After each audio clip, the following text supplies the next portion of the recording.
So job one, let's have a look at the next task for the YD2, and I am fitting a ball diff. So one thing I have to say about is the YD2Z, or Z, that I have, and taking off this rear part of the gearbox, it's super easy to get the diff out. I really quite like that. So that was mega easy. Job one, in the kit, you've got some drive shaft protectors, it says, and the first job is to clip those off onto the end of the drive shaft. So I've just clipped those on. I just need to get a little scalpel out to take off the little spurs from those. And then it's into the hell of building this thing, and it actually looks like quite a lot of steps. So I'm going to get my head around what I've got to do, and then I'll show you what I do.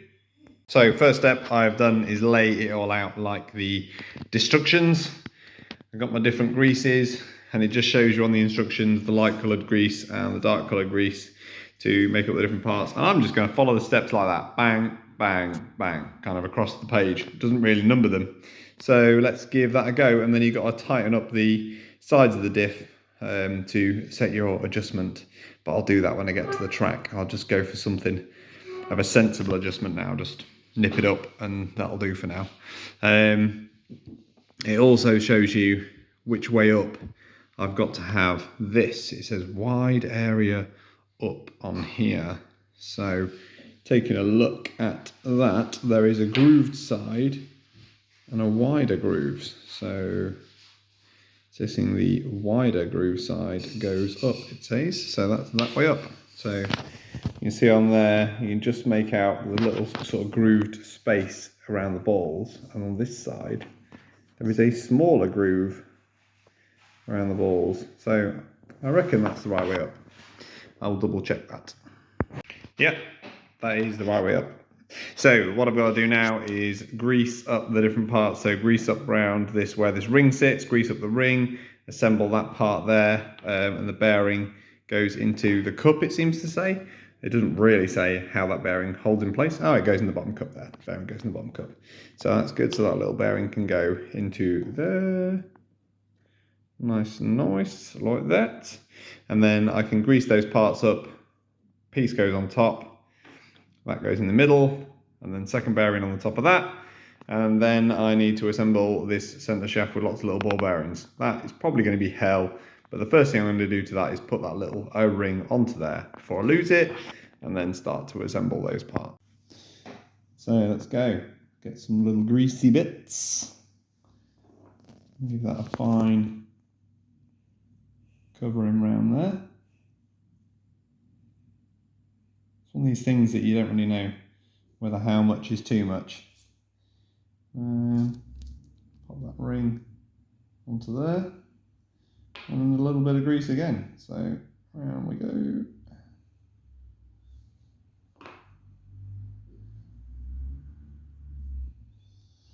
And that. And then that side goes on top. It's interesting. And then that little bearing sits in the top there, it seems to say. That seems to fit in there. I don't know how much you're supposed to push that in. Oh, it says level in the next picture, so that'll do for me. So that is that part there. Then we've got this little gadgetry here. Little handy cloth for your fingers is pretty useful.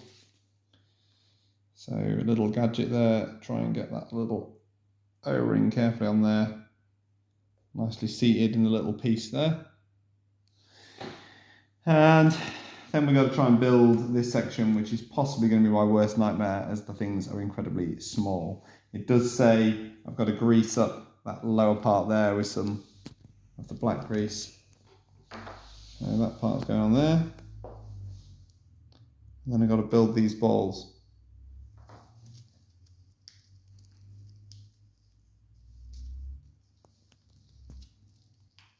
Oh my gosh, they're so small.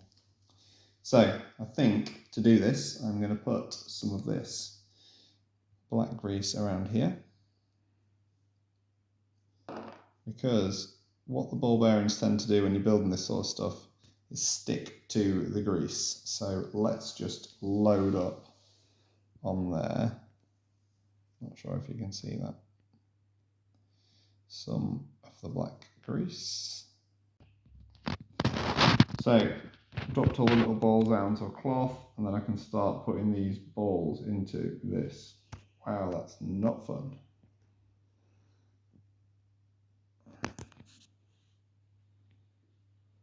Not fun at all. And work my way around. Oh my god, they're so small.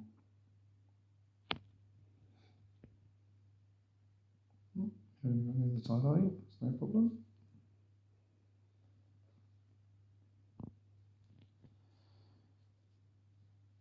Yeah, it'd be quite nice in some respects if this stuff came assembled, wouldn't it?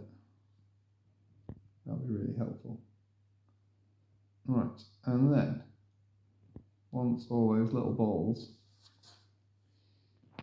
are in position, we put another washer on top. I'm hoping that when this squeezes down, all the bearings line up. Oh yes. So you can give them a little sort of push inwards there. And that is that little bit assembled. So that there, look, all the little bearings in place. And then the next job, it says, is that part goes inside this part. So it goes up from inside there. So be careful not to knock any ball bearings off from your build. And that can sit inside there. Now I've got a helpful little spanner there, look, so I can just hold that in position, because if I put it down on the table, it is just going to fall off. So next job then is I've got another silver ring to grease up, which isn't going to be the most easy to do. Let's just lay that down on its side. Might just build this the wrong way up. So grease this one with the white grease, and this is silicone grease, something like that.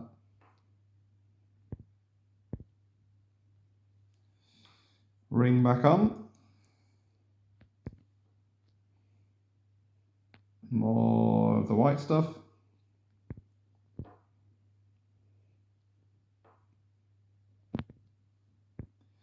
Nice.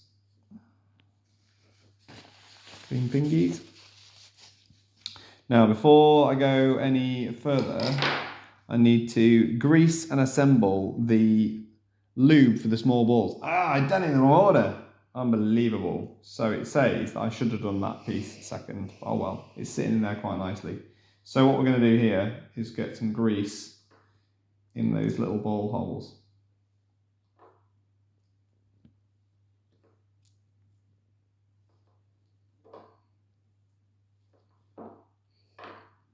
Tell you what, you don't get masses of this stuff.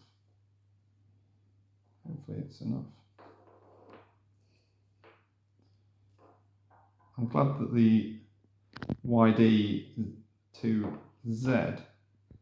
has a closed gearbox, because I imagine if you're at a dirty track, you are going to pick up a lot of stuff inside that diff. Just a thought. But definitely don't do it the way I did it.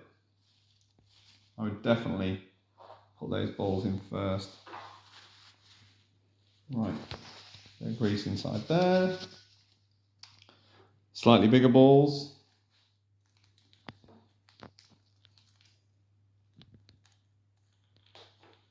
Wee woo.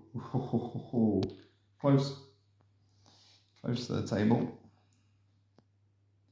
And these have to go in the little slots all around ball diff.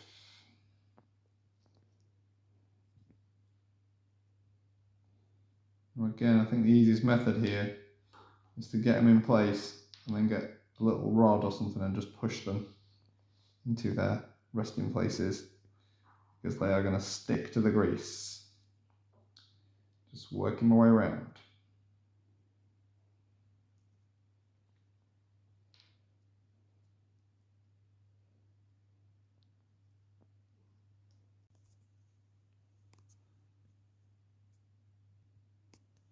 There we go, just pushed all the little balls into their resting places.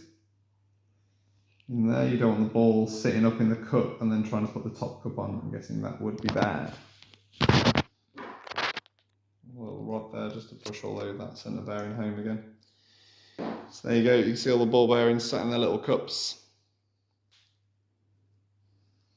And then next job, we've got that which we greased up. That goes over that top shaft, fits together. And then we put on the spring and the diff nut goes onto there. So then to tighten it up, you need a pair of spanners or a pair of hex keys, because we basically spin one side to tighten up on that nut. Wonder if it'll start. It'll just start off.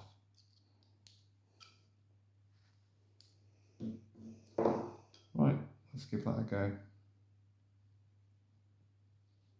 Okay, so just when I tried to screw it together there, it wouldn't quite go. It appears that I hadn't quite pushed the balls into their little slots.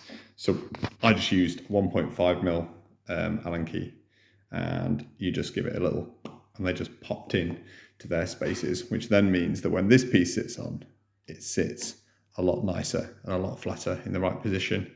So then I just need to put the spring in on this side. So just by slotting one of these into the side that has the little groove in it, I'm not sure you can see it on the video, you can see the little groove that's not aligned right now. Just like that, you can then tighten up one side. Essentially, you can check the tightness of your diff, it says with the 2 Allen keys, but essentially you just tighten the diff ever so slowly, and then every now and again, just give the diff a spin.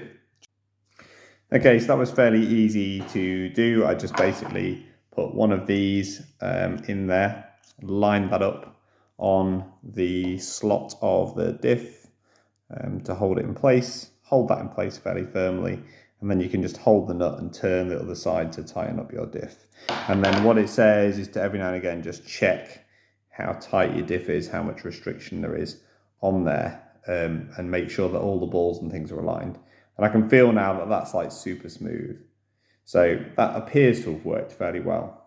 So I'm now going to go and get my standard diff, which I put some lighter weight oil in, and test what it's like.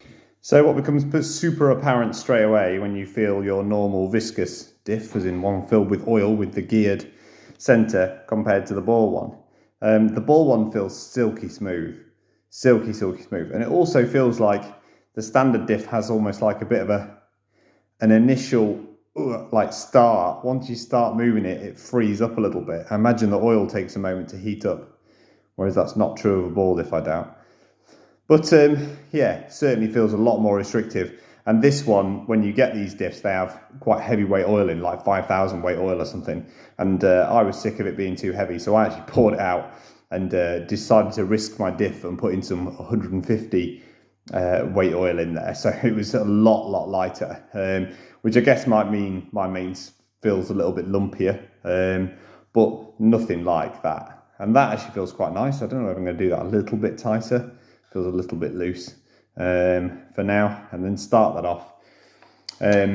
Once I've got that set, it'll be interesting to feel the difference. My car was driving pretty well. Tended to find it pushed on a little bit in corners. It tended to understeer a little bit. So we'll see if it's changed anything like that. I'm going to try not to change anything else on the car other than the diff, and then I'll give you my feedback on what my thoughts are. Yeah, just gently firmer now. So I can just slot those into the drive shafts. Pop that into there. Quite like using your magnet mounts as a little holster. It kind of gets in the way at this point. Let's do this side first. Make that a bit easier on me.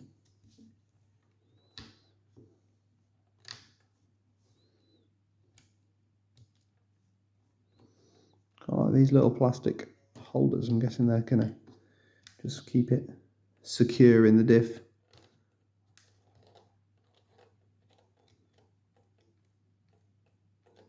Nice little bit of resistance on that. Now I'm setting this up for a slippery floor, so I'm guessing that I need less diff. Again, newbie to the ball diff scene, need to read up about what I need to do to get that right. But this is how easy the Z is to change the back end. You can literally just drop those bolts out.